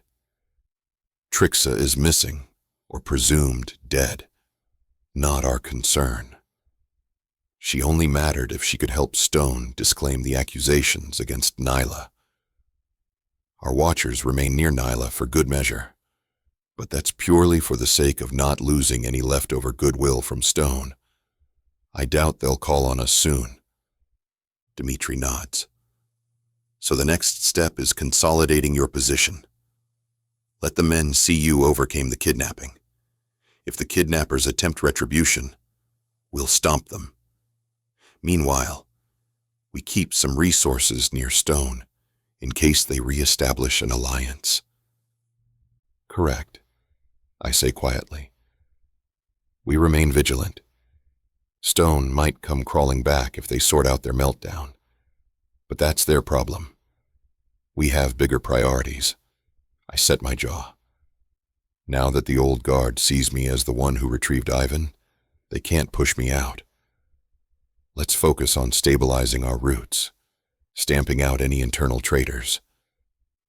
A murmur of agreement passes. Oleg, satisfied that we're forging ahead, nods respectfully. Mikhail and Dmitri exchange looks of relief. The tension in my own chest loosens by a fraction.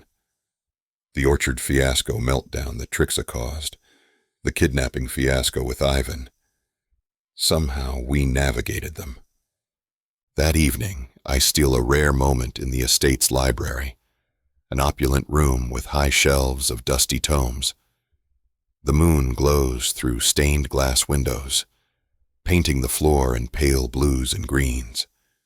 I drift among the shelves, letting the hush settle over my raw nerves.